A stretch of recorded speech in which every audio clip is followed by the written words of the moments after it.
Ever since first mentioned by John Michell in a letter to the Royal Society in 1783, black holes have captured the imagination of scientists, writers, filmmakers and other artists. Perhaps part of the allure is that these enigmatic objects have never actually been seen. But this could now be about to change, as an international team of astronomers is connecting a number of telescopes on Earth in the hope of making the first ever image of a black hole. Black holes are regions of space inside which the pull of gravity is so strong that nothing, not even light, can escape. Their existence was predicted mathematically by Carl Schwarzschild in 1915, as a solution to equations posed in Albert Einstein's theory of general relativity. Astronomers have had circumstantial evidence for many decades that supermassive black holes, 1 million to 1 billion times more massive than our Sun, lie at the hearts of massive galaxies. That's because they can see the gravitational pull they have on stars orbiting around the galactic center.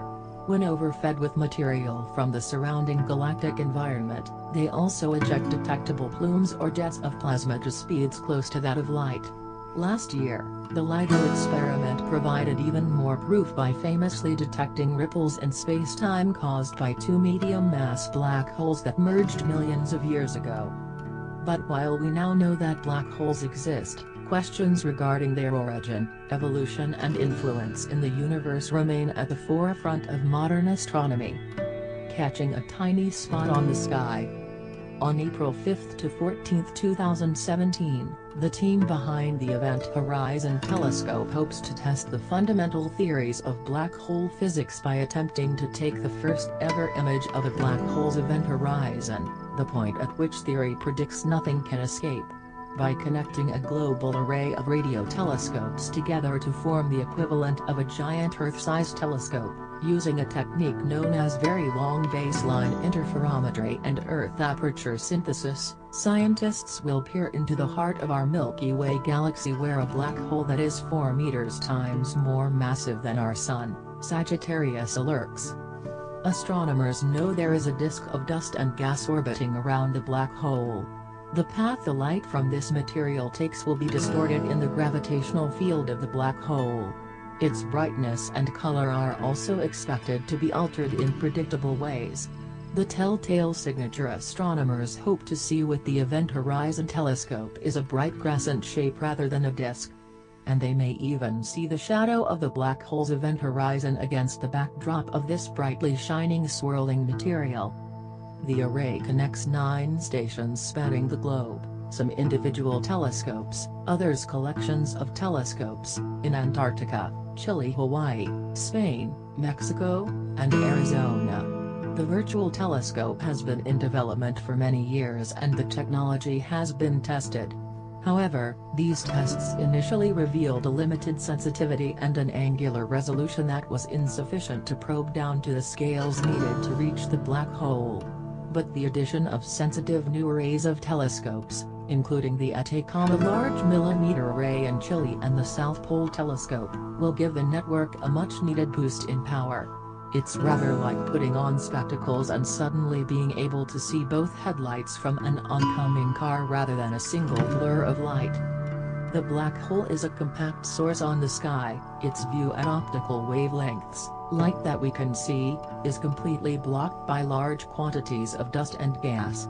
However, telescopes with sufficient resolution and operating at longer, radio millimeter wavelengths can peer through this cosmic fog.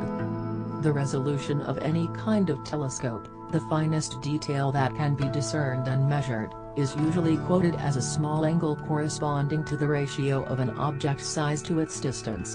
The angular size of the Moon as seen from the Earth is about half a degree, or 1800 arc seconds.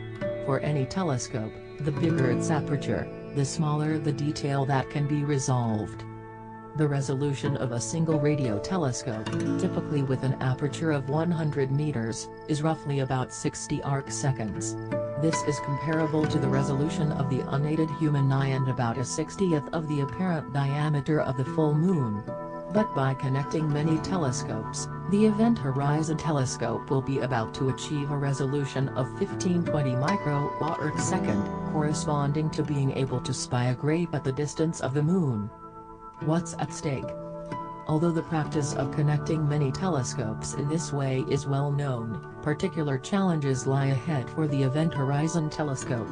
The data recorded at each station in the network will be shipped to a central processing facility where a supercomputer will carefully combine all the data. Different weather, atmospheric and telescope conditions at each site will require meticulous calibration of the data so that scientists can be sure any features they find in the final images are not artifacts. If it works, imaging the material inside the black hole region with angular resolutions comparable to that of its event horizon will open a new era of black hole studies and solve a number of big questions. Do event horizons even exist?